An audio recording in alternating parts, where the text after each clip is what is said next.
Ele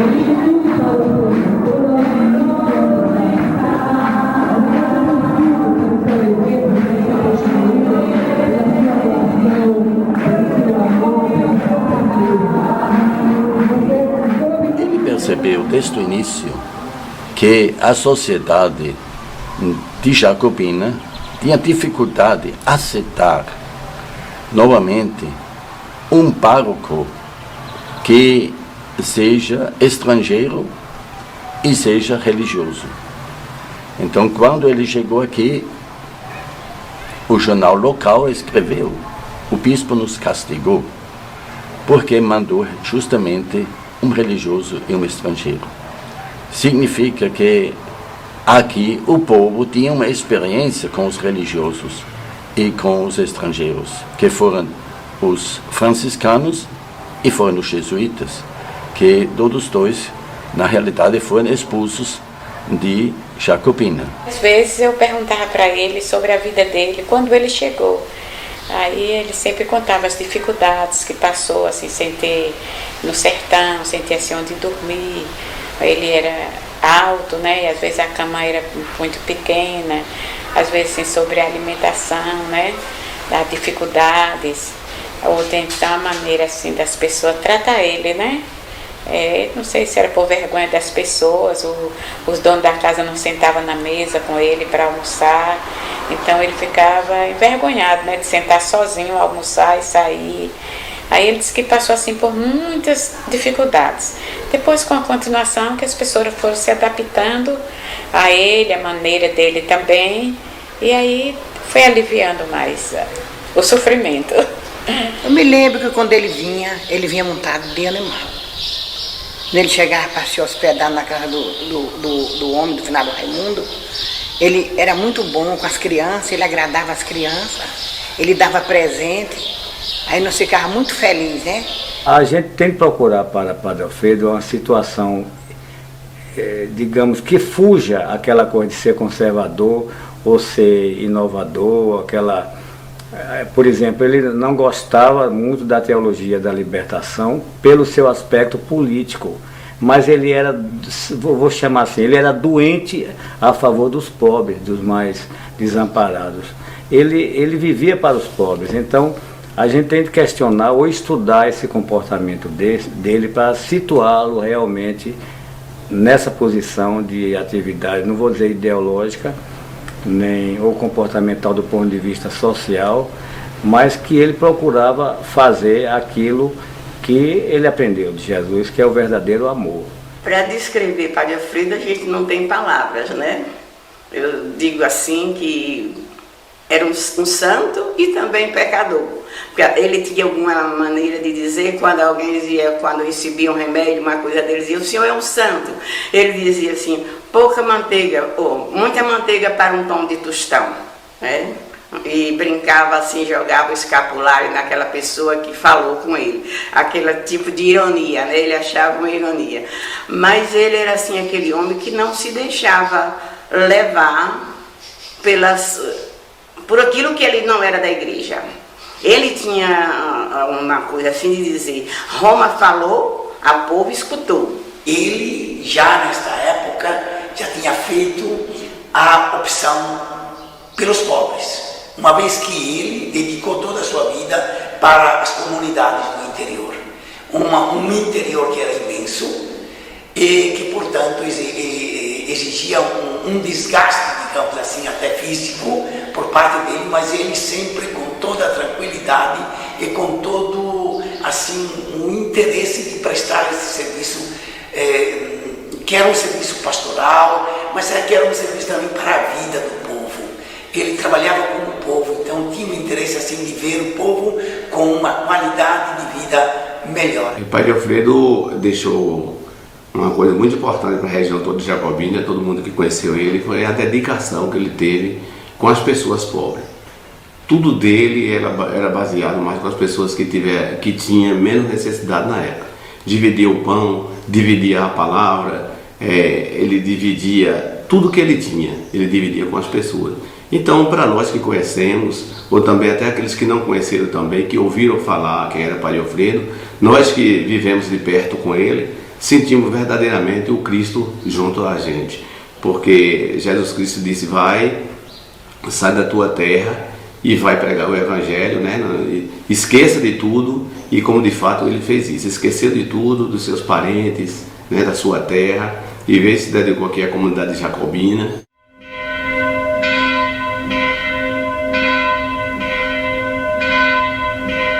Padre Alfredo Hasler, com o nome de batismo de Bernardo Maria, nasceu no dia 5 de agosto de 1907, como o último dos 7 filhos de Ana e Josef Hasler. Juntos moravam nesta casa anexa ao mosteiro de Heiligenkreuz, onde seu pai era sacristão. Com apenas 2 anos, o pequeno Bernardo perde seu pai, que deixa sua esposa, Ana, e os 7 filhos. Com muitos sacrifícios, a mãe viúva consegue educar seus filhos na tradição cristã e ajuda seu filho caçula de encontrar sua vocação por ocasião das celebrações de envio dos missionários no mosteiro do Verbo Divino em Santa Gabriel, que tocaram profundamente o jovem Bernardo. Naquela época, nos anos 20 e 30, esta casa aqui estava no auge. Tem que se imaginar isso, tinha mais ou menos 600 religiosos vivendo aqui. Na maioria, homens jovens que estudavam aqui numa faculdade de teologia e que se prepararam para ser missionários. 400, um número muito grande. E depois da sua formação missionária, então na igreja houve a ordenação deles e depois uma celebração de envio dos missionários. E eram grupos muito grandes, de 50 a 70, que partiram para o mundo todo. No ano de 1928, inicia seu noviciado com Bernardo Maria no mosteiro de Schliba. Depois de 5 anos de dedicação aos estudos, ordena-se padre no ano de 1933. Com menos de 1 ano após sua ordenação, ele é enviado para colaborar nos trabalhos da Fundação em Springbanks, que sua abadia assumiu no mesmo ano. Depois de um período nos Estados Unidos, retorna ao mosteiro de Schliba em 1935, onde assume o recém-criado Colégio de Coração de Jesus e durante 3 anos se mostra um grande educador dinâmico, piedoso e renovador. O que mais me impressionou quando estudei teologia durante a época de João 23 e naquele tempo a celebração litúrgica foi mudada, quer dizer como hoje é celebrada, com rosto e altar para o povo, é que ele já tinha feito isso tempos atrás no mosteiro com os estudantes. Isso me impressionou muito mesmo, porque naquele tempo as regras eram claras e tudo tinha que ser feito conforme estava escrito pela igreja e nada mais era permitido. Em 1937, na capela dos estudantes em Schliba, o altar versus populos. Isso significava uma grande inovação que custou depois muito a ele para se explicar.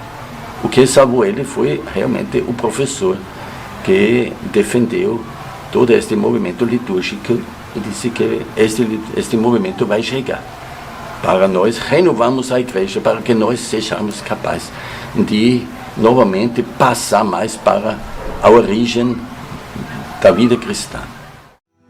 Quando em 1938 ele novamente deixa a Áustria, embarca de navio para o Brasil com a missão de assumir a paróquia de Santo Antônio de Jacobina, pertencente à Diocese de Bonfim, no sertão da Bahia, dedicando-se à vida missionária, sem nunca mais retornar ao seu país de origem até os seus últimos dias de vida.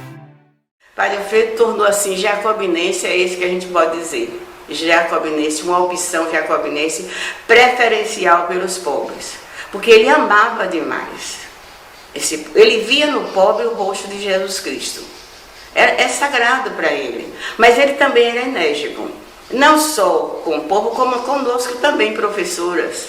O seu comportamento em Jacobina é verdadeiramente puro, é um cara ilibado. Esse papel de um homem íntegro, muito honesto.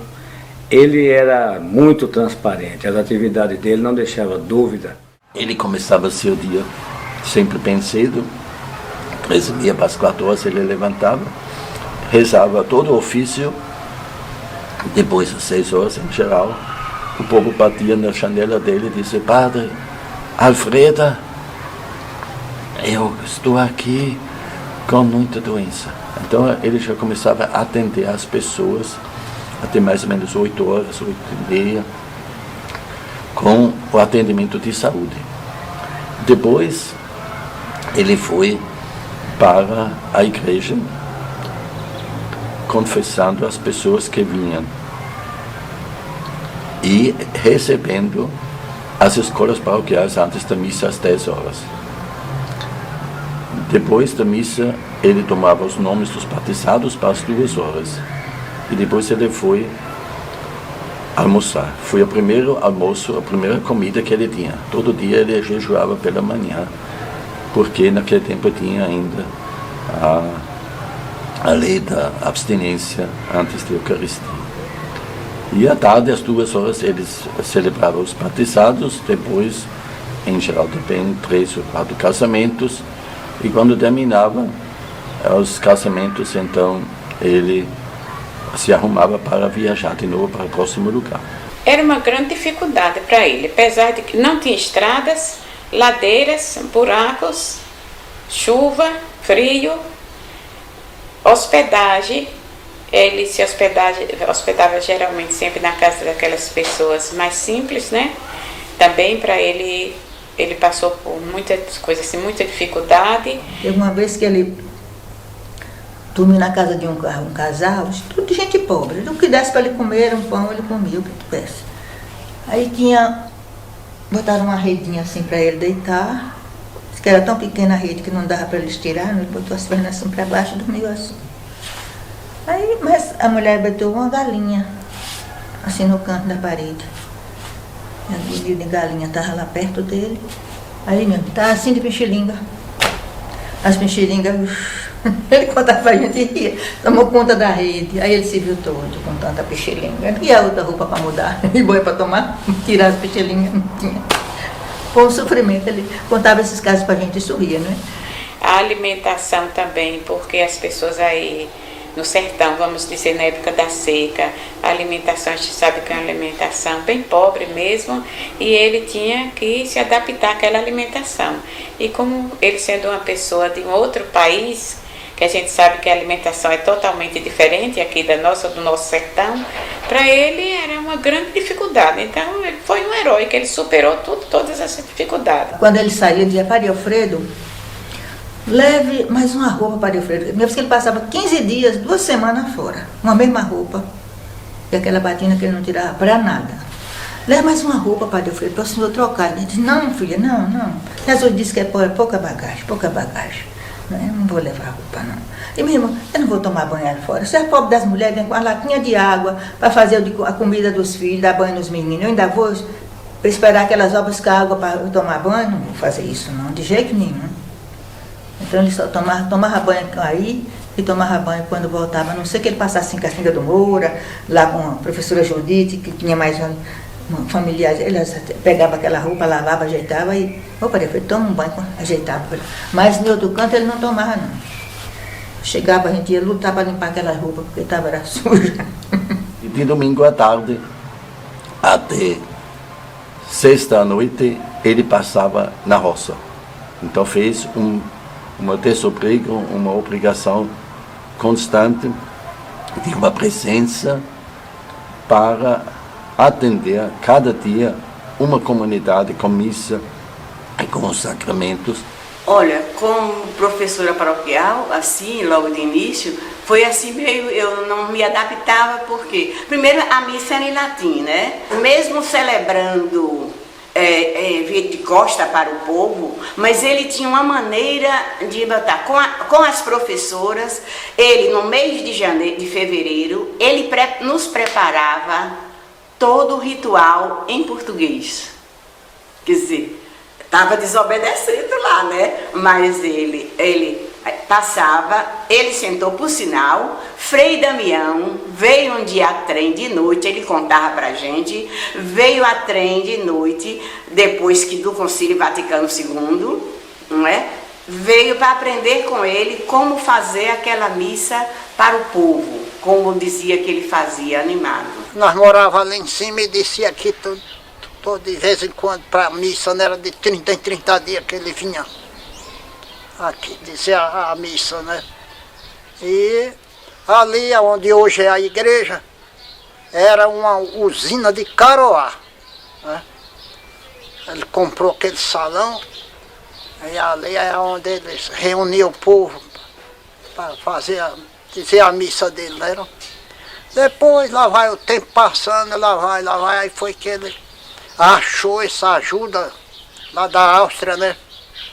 Aí começou a trabalhar fazendo as igrejas aqui no Brasil. Agora convido todos, vamos celebrar a missa, não é? Vamos para a missa agora, fazer a nossa parada para a missa. E na missa vamos celebrar essa missa hoje. Para quê? Na intenção, em gratidão para a juventude católica que fez para as escolas paroquiais da nossa paróquia. Em gratidão ao nosso engenheiro, que veio tão longe como sacrifício, deixando a família tudo, somente para poder fazer o bem a todos nós. Para podermos ter o nosso ninho, onde as escolas paroquiais daqui, da nossa paróquia, podem se amparar na sua própria casa, onde nosso povo de Capim Grosso, no seu progresso, pode achar a casa do Pai bem construída, onde os filhos podem falar com seu Pai, onde os filhos podem se encontrar com seu Cristo. Padre Alfredo, naquele tempo celebrando a missa, a igreja estava segurando muita gente. Ele ficava conversando, ele ficava remedando com o padre, com a madre. Ele batia palma. Ele tinha um dizer: eu trouxe uma goela de Jacobina para prender os papagaios em figuras. Quando quietava, por calmava, ele celebrava a missa. Eu me lembro muito que uma vez a igreja já estava em construção. Ele foi celebrar a missa, eu estava no altar, e essas moças estavam lá, em pé, só conversando, me lembro com o moço, tinha um bocado assim de bloco, que a igreja já estava em construção. E elas conversando, e ele pedindo licença, né, para celebrar a missa, e elas conservando. Aí ele desceu do altar, chegou lá, não estava essa moça, ele se ajoelhou e disse: me dá licença eu celebrar a missa? Ele pediu mais de uma vez. Também elas ali pararam ali, também só fizeram sair. Não pode ir à missa, é aquilo que ele dizia. Se Roma fala, se a lei da igreja era ir de manga, ele não permitia ninguém sem manga, não. Podia ser a mulher do meu senhor, não ia. Não foi do meu tempo, não conheci, mas conta que tem aí ainda pessoas vivas, que um marechal veio de lá de Salvador com a esposa e foi para a igreja para um casamento, um batizado, e ela estava sem a roupa adequada, e ele mandou ela sair, e o marido mandou dizer que ele era marechal de Salvador, que a esposa dele ia ficar. Ele disse: se ela fica, eu não celebro. E outra vez ele chegou e formaram uma festa lá junto da dormida dele, na casa da dona Jalzira. Aí agora piorou, mas o Padre Alfredo passa a noite. Aí eu acho que ele se aperreou sem poder dormir, veio de lá pra cá, aí foi falar com a turma não gostou não. Se arrepiaram tudo. Padre Alfredo, o senhor durma se quiser, agora nossa festa, nós vamos dar sequência à nossa festa. A gente vinha com ele e as pessoas paravam o carro e pedia para ele celebrar o casamento dos filhos dele, porque, meu filho tem que casar hoje, não pode passar de hoje, Padre Alfredo, faça o casamento de meu filho agora mesmo. Ele, não, filho, tem que colocar os papéis, tem que esperar, não pode ser assim. Não, Padre Alfredo, você dê pelo menos uma benção aqui. Não tinha muita preparação naquele tempo, mas tinha. Então foram pessoas, quando ele descobriu, eu já casei. Uma vez chegou, a quinta vez ele descobriu que já tinha casado. Né?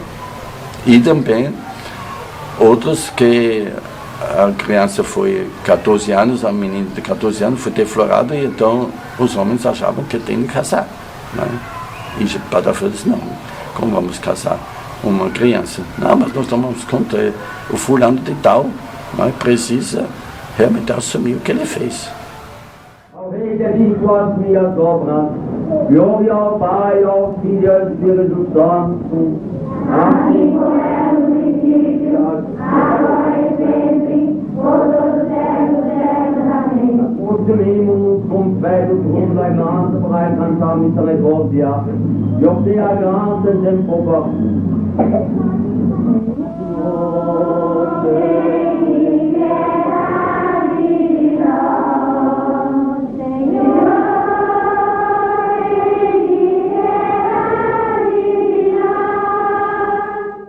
Quando eu cheguei aqui, já encontrei o Padre Alfredo já fazendo a caminhada dele para aqui, para as regiões, por perto, né? Principalmente nem por perto, porque o Padre Alfredo era uma pessoa que tanto ele celebrava a missa para esse lado do sertão, como para outro lado de Jacobina nessa época, né? Eu escutei muito das pessoas que queriam missa na matriz, as pessoas queriam que o Padre Alfredo ficasse sempre na matriz e Padre Alfredo com o olhar mais para os pobres do sertão, e eu acho que aquilo falava mais forte dentro dele. Uma comunidade muito grande, a de Jacobina.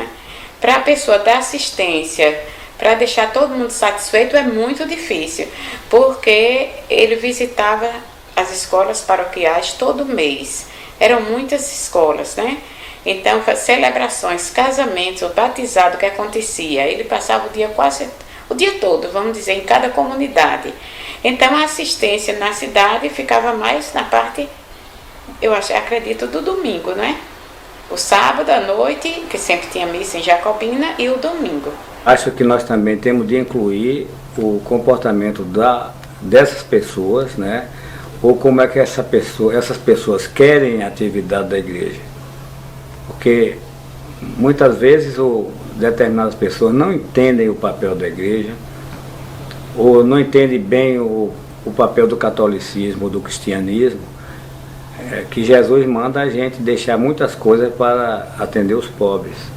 A sede tinha as suas atividades, tinha as suas necessidades, mas muitas vezes a pessoa queria uma missa de 7º dia, ou que o padre fosse um aniversário, ou que celebrasse uma missa com determinada intenção, quando a visão do Padre Alfredo era uma visão mais do aspecto social ligado ao religioso. A nossa oração a meu Pai Todo-Poderoso, que quer salvar os homens e levar todos o conhecimento da verdade. Bela paz que me no alto, bela benevolência de para conosco, e a salvação das nossas almas, pedimos ao Senhor.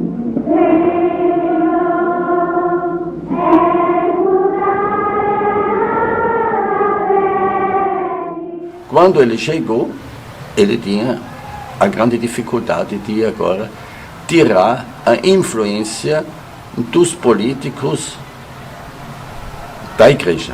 Então, na primeira festa de Natal, o intendente, que era naquele tempo o prefeito, mandou dizer, através da empregada, ao Padre Alfredo, que a fulano de tal não pode tocar o harmônio na missa de Natal, porque ele não é do nosso grupo. Então o Padre Alfredo mandou de volta, dizendo, através, diga, Senhor, intendente, na igreja, quem manda sou eu, e não eu prefeito, não intendente. E então, me desculpe, mas eu boto quem eu quero. Então, ele já mostrou esta independência agora, desta renovação. Então, a igreja se afirmava agora em diante perante os poderes públicos. Padre Alfredo, ele trouxe muitas novidades. Ele queria o povo envolvido dentro da igreja, que participasse com ele. Inclusive na parte da liturgia, ele sempre queria que a gente participasse. Nunca fazia nada só, pedia para a gente ler a parte de uma leitura, queria que a gente participasse como sancristão. Se não tivesse sancristão, ele chamava a gente para segurar a água, o vinho, para poder ajudar ele. Ele queria a participação da pessoa perto dele, ele trouxe as pessoas perto do altar. Foi um novo modo e de uma certa forma as pessoas não entenderam imediatamente. Aí foi criado alguns conflitos, né? Uns entenderam e outros não. E que talvez seja até uma coisa natural do ser humano, porque é uma mudança, toda mudança ela tem o seu preço, né? Agora, uma coisa eu te digo, ele não se deixava de levar pelas as coisas políticas, não. Quando era para o pobre, para o outro, ele fazia. Gostasse que não gostasse. Até sido vítima de políticas locais, que ele chegou até a ser preso uma vez, e meu pai também foi preso junto com ele. Eu era criança, eu devia ter 2 ou 3 anos de idade, mas soube disso depois, porque a política do Brasil naquela época entendia que ele podia ter algum comportamento pela sua origem, né, ele europeu, ou por ser germânico, entender que ele talvez participasse de algum comportamento ligado à ideologia externa, que naquela época da Segunda Guerra Mundial é que estava preexistindo. Ele foi vítima disso, e eu acho que o comportamento errado foi nosso, do povo brasileiro. Depois que prenderam ele, um dia botaram ele no trem e desceu aqui. Mas antes disso, ele quis fundar para as escolas paroquiais, para tomar conta das escolas paroquiais, ele fundou uma congregação de religiosas. E ele disse que a Albertina quem ia ser essa fundadora dessa congregação. Aí pegaram o Padre Alfredo aqui, vão levando o Padre Alfredo e vão fuzilar o Padre Alfredo. Botaram no ônibus, no trem. Aí quando ela viu aquela situação, ela disse: "Oh meu Deus, me leve e poupe a vida de Padre Alfredo, porque eu indo não faço tanta falta, mas ele faz." Aí quando chegou, tinha um tenente aqui, chamava, como é o nome do tenente? Capitão Edgar, se eu não me engano. Aí ele, sabendo disso, que iam fundilar Padre Alfredo, ele chegou em certo ponto, ele mandou parar o trem, pegou o Padre Alfredo, tirou do trem e protegeu o Padre Alfredo. E a moça morreu. Não teve médico para descobrir o que foi que ela morreu. Ela se entregou a Deus para salvar a vida dele. Tinha muitos conflitos também com a elite. Isso eu sei, e muitas vezes havia também a ideia de mandar ele embora, né? A gente tem que mandar Padre Alfredo embora. Outros dizem, bote ele dentro de um saco e joga ele no mar, em Salvador. Mas muitas pessoas que ameaçaram ele sofreram a consequência. Eu me lembro desse homem de Alazão, nós ficamos na casa de seu Altino e mandamos trazer os batizados para cá. Era até eu que fazia os batizados. E seu Altino, ele ficou descansando, e os meninos de seu Altino ficaram também por ali, né? E o homem tinha ameaçado dele fazer o batizado, mas a igreja disse que a pessoa casada civilmente não pode batizar. Ele obedecia cegamente à igreja. Ele obedecia. Então isso foi muito sofrimento. Então o homem queria, mas o senhor mora com 3 mulheres, como é que o senhor vai batizar? Não pode. Então, aqui para lá eu lhe acerto. E quando nós saímos de Alazão, passou tempo, ele foi atrás com o carro dele. Mas não é que o carro dele bateu num barranco, que acabou tudo. E essas coisas acontecem, eu sei que não é castigo de Deus, mas é os atos, aquilo que o mal que se faz, deseja para os outros, vai para cima de si. ele já tinha formado um pequeno grupo em cada lugar que assumiram o papel de leigos organizados, leigos conscientes. Isto foi, eu acho, uma grande obra dele para a evangelização. E com isto também tinha uma força enorme em toda esta região, também uma força política. Então ele também foi muito procurado e ele, na realidade, se ligava para o partido, não é, mais dominante, quer dizer, no Manuel Novaes e este grupo. Ele então não falava abertamente, mas todo mundo sabia que ele apoiava este grupo. E isto também manchou muito ele perante a sociedade, muitas vezes, não é? Agora, ele também tinha uns amigos aqui da elite, como o médico, por exemplo, Dr. Ângelo, José Marcelino. Então, essas pessoas ajudavam ele para se ajustar também dentro da sociedade. Isso eu acredito. Depois, Dr. Flávio e a família de Flávio Mesquita, que ajudava muito ele vamos dizer, na viabilidade da convivência aqui em Jacobina. O que lembro mesmo foi uma ocasião que o padre Alfredo veio a Serrolândia, convidado pelo prefeito e pela Câmara Municipal, porque ele recebeu o título de cidadão honorífico de Serrolândia. E eu, como pároco, vigário, estava presente nesta celebração. E então falaram muito dos méritos dele no campo do ensino, no campo da medicina, no campo religioso, mais propriamente. E depois veio a fala dele. E eu me lembro muito bem como ele, um homem velho, disse aí: olham, vocês me conferem este título de cidadão de Serrolândia, mas a minha preocupação agora é: será que eu vou ser cidadão do céu?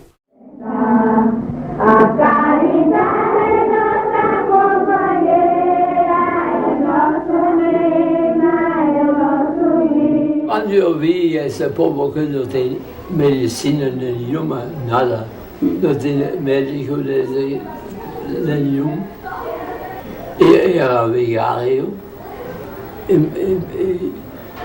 e eu via nessa cidade, não tinha médicos nesse tempo quase, médico nenhum, e eu via a miséria desses doentes.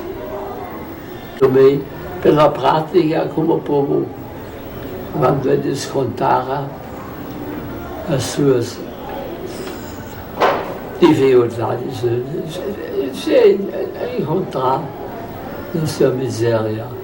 Padre Alfredo, eu acredito que ele antecedeu esse trabalho das comunidades. Por quê? Porque Padre Alfredo, ele não somente fazia o trabalho sacramental, de distribuição dos sacramentos, tanto que às vezes, numa, digamos assim, desobriga, ele fazia até todos os sacramentos, só não fazia o sacramento da ordem, que não tinha poder para isso, né?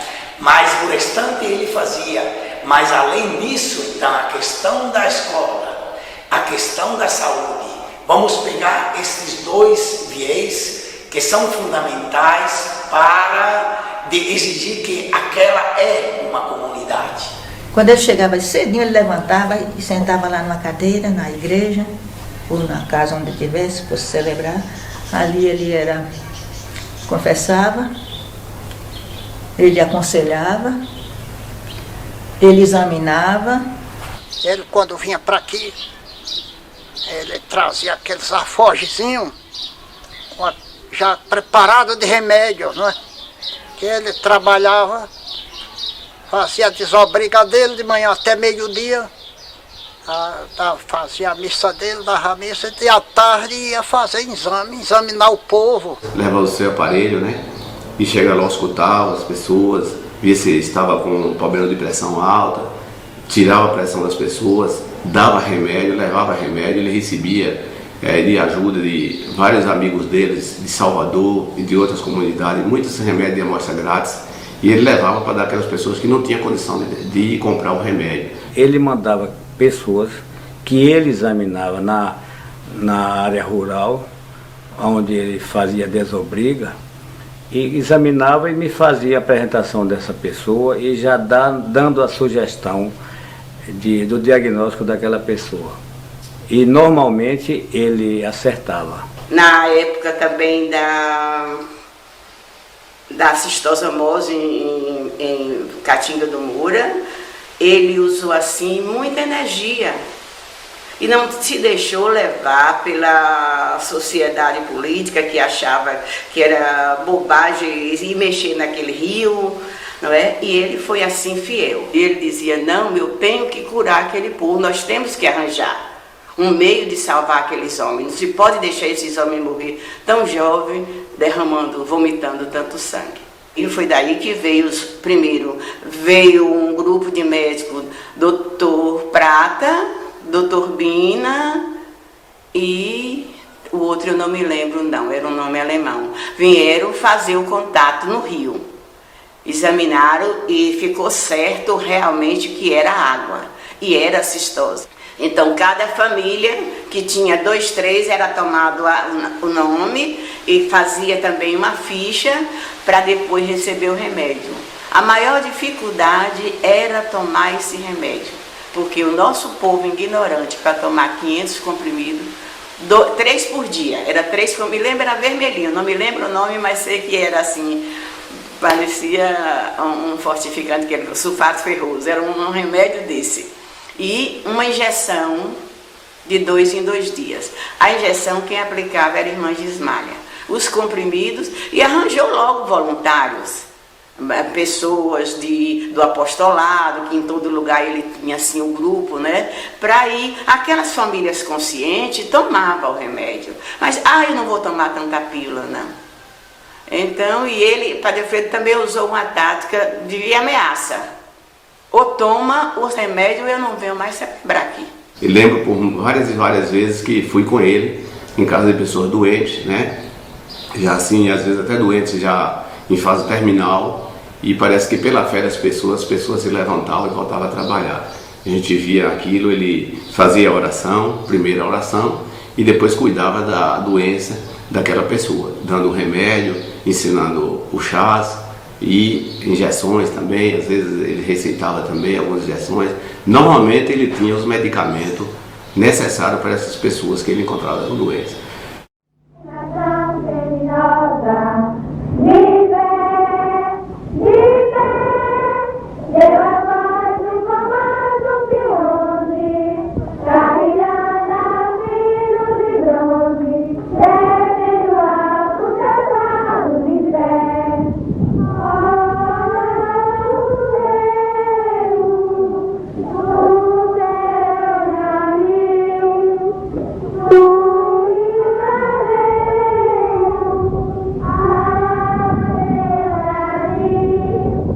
Paróquia tornou-se também um instrumento de uma grande obra social, através das escolas e através das pessoas que ele deixou nos lugares. Então a professora paroquial foi, na realidade, a pessoa que atendia as pessoas religiosamente e também socialmente. Como é que eu vou evangelizar um povo que nem lê? Como é que eu vou levar o evangelho para esse povo?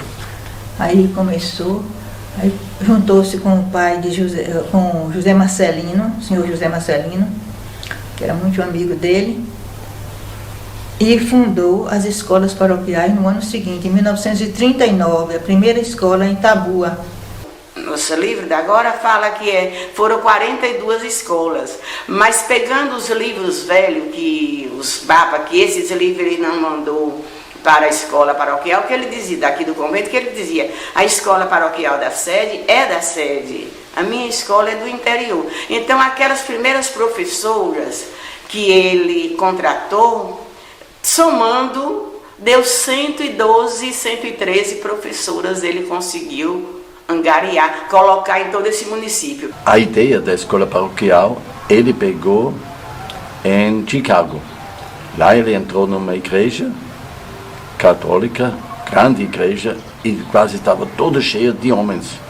Não somente de mulheres, mas a grande maioria foi homens.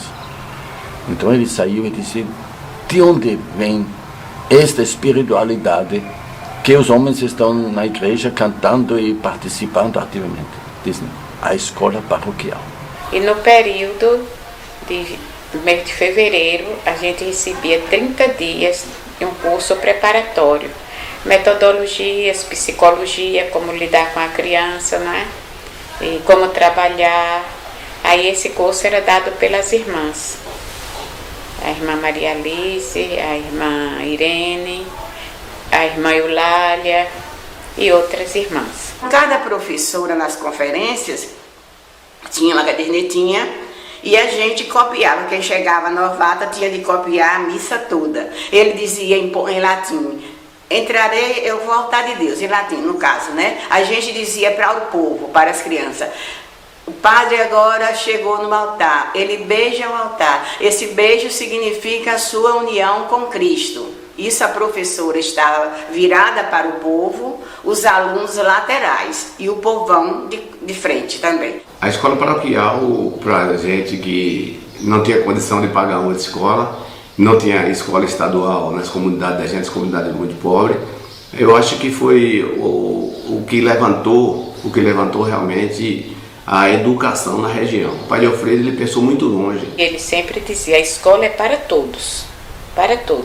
contanto que siga o regulamento direitinho da escola. Horário de chegada, de saída, participação, respeito, ordem. E ele ainda recomendava para a gente tratar muito bem as pessoas que não tinham, vamos dizer assim, uma religião definida. Então foi assim esse homem que sofreu muito pelas escolas, não só sofreu, como ele dizia, não só sofreu de dentro do povo, de fora, como também de dentro da igreja. Porque muitos padres, a igreja condenou muito ele por causa dessas escolas paroquiais.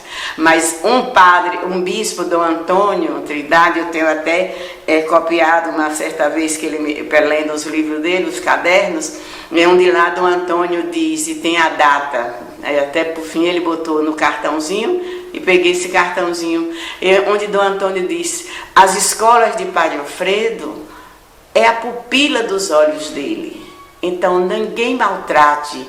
Se maltratar as escolas é cegar este padre. E a escola, por sinal, era muito bonita, muito organizada. Eu acho que até hoje tem muita gente que tem aquela paixão ainda pela escola paroquial. Porque na realidade era bonita, era organizada, a farda era linda. Bastaria o aluno tocar a corneta, todos os alunos entravam em forma, saía desfilando, sem precisar do professor estar mandando. Para mim foi uma maior honra quando a gente vestia aquela fardazinha da escola paroquial. Aquilo era um motivo de alegria para a comunidade, era uma festa na comunidade. E Papai de Alfredo, então, enchia o coração dele de alegria e de satisfação, porque ele sabia que o pensamento dele estava sendo transformado em ações.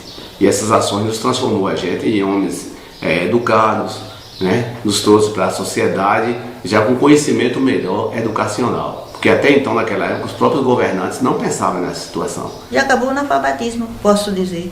Porque só tinha 3 escolas no município. Como é que esse povo aprendia? Quase todo mundo mais velho que você encontrar por aí por fora, aqui em Jacobina, pergunta, você estudou na escola paroquial? Estudei. Muita gente. As escolas eram também uma inclusão no contexto nacional. A maneira com que ele celebrava os eventos, até cívicos, como o Dia da Pátria ou outra oportunidade que ele tinha de outros. Então, isso era todo um esforço de inclusão como cidadão. Padre Alfredo, ele queria ver o lavrador, principalmente, como cidadão também, membro desta grande comunidade que é o país.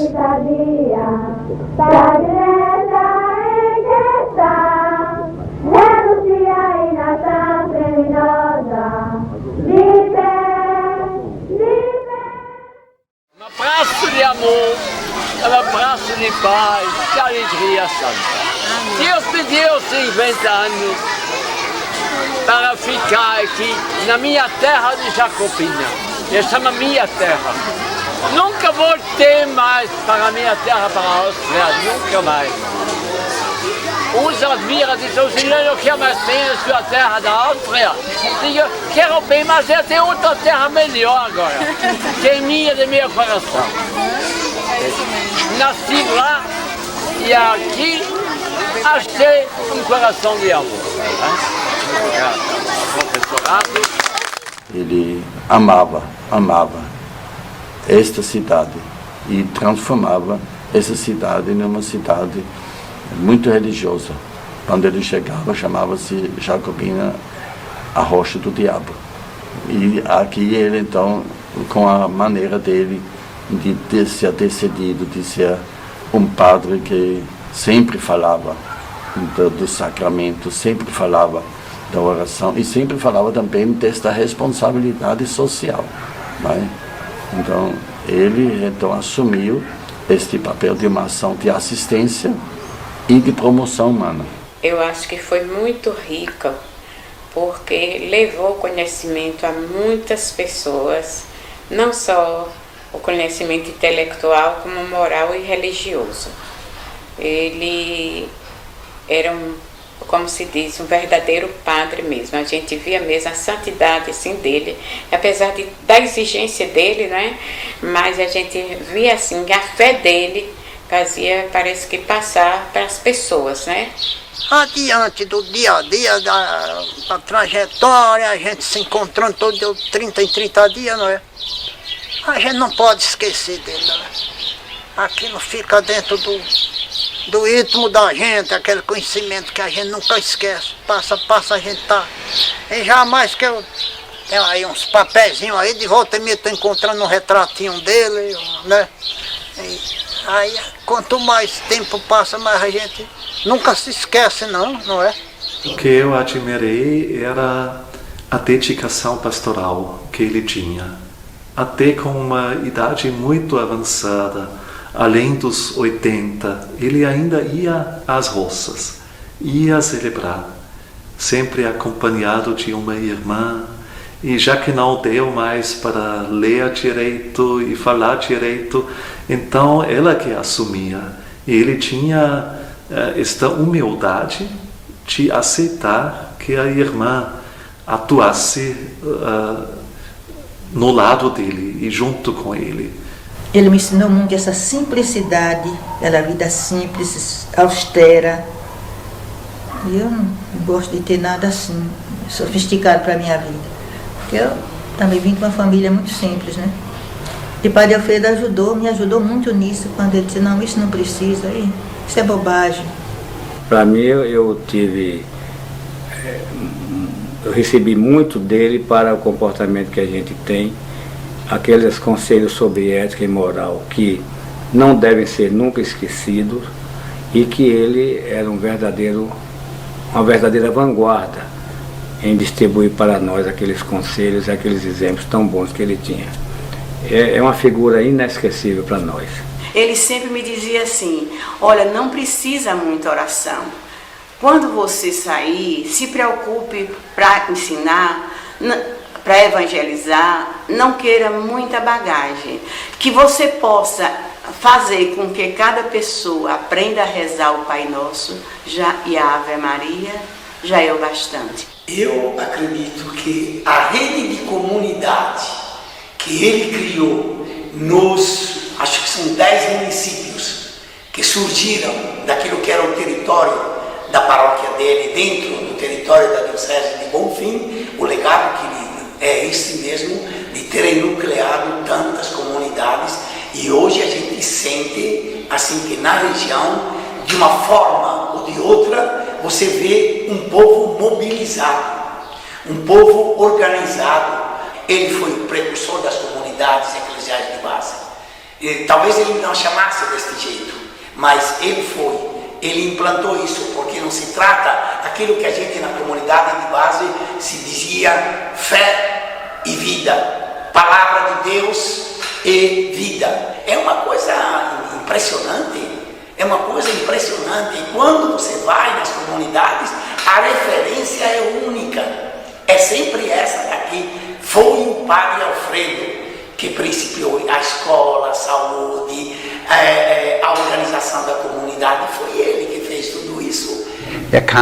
O trabalho missionário foi muito importante para ele. Por essa razão, ele nunca mais retornou ao seu país de origem. Nós apenas ouvimos falar, quando ele já estava bem idoso e fraco, que as pessoas se referiam a ele como um santo, porque ele doou-se tanto.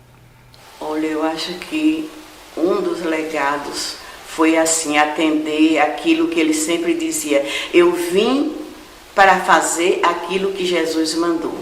Olha lá em Isaías 61, logo parece que nos primeiros capítulos, você lendo, você vai ver que ele seguia aquilo à risca. Ele sempre pregava quando alguém dizia que não era obrigado, que os outros padres não faziam isso, não era obrigado ele fazer, ele disse, mas eu estou para isso eu me ordenei, para isso eu sou sacerdote, para isso eu sou missionário. Se tive realizado esse ideal, se tive ideal, ser como os missionários de São Gabriel.